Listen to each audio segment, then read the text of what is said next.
Wat vindt u van het openbaar vervoer in Zeeuws-Vlaanderen? Het openbaar vervoer vind ik erg goed. Ze rijden goed, de chauffeurs zijn vriendelijk. Oké, dat was het. Bent u tevreden over het openbaar vervoer in Zeeuws-Vlaanderen? Ja, dat is prima. En is het ook nog een beetje redelijk betaalbaar? Nou, ik ben 65-plusser, dus het is gratis op het ogenblik.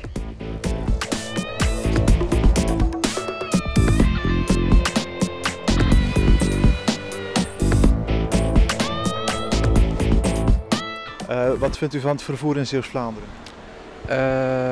Ik vind dat ja, 1 keer iedere uur. 1 keer maar, dus dat is te weinig. En dan s'avonds, ja, na 6 uur heb je geen vervoer. Dus moet je gewoon zelf iets verzinnen. Dat is soms is echt verschrikkelijk. In de winterperiode, zeg maar. Zou eens in het half uur mogen.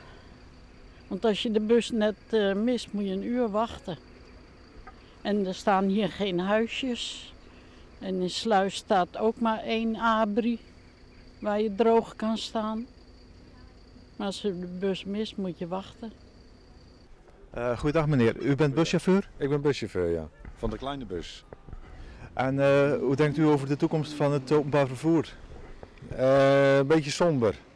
Een beetje somber, want er komen op de kleine bus al zo volgend jaar vrijwilligers op. En dan gaat er voor ons vaste mensen een hoop veranderen. En dat vind ik jammer voor het openbaar vervoer. En zeker voor de mensen hier in de kleine gebieden, de kleine dorpen. Daar gaat er heel wat veranderen voor die mensen. En u denkt dat het er niet beter op wordt? Maar ik denk niet dat het er beter op wordt, nee. Nee, absoluut niet. En zou het beter zijn als het systeem zou blijven zoals het is? We hebben nu een goed draaiend systeem en dat werkt. De mensen zijn tevreden. We hebben goede contacten met de burgers. Ja. En het is jammer als dat volgend jaar gaat verdwijnen. En heeft dat te maken met bezuinigingen? Dat heeft te maken met de bezuinigingen, ja, van de provincie. Ja, klopt. En hoe denken uw collega's erover? Hetzelfde.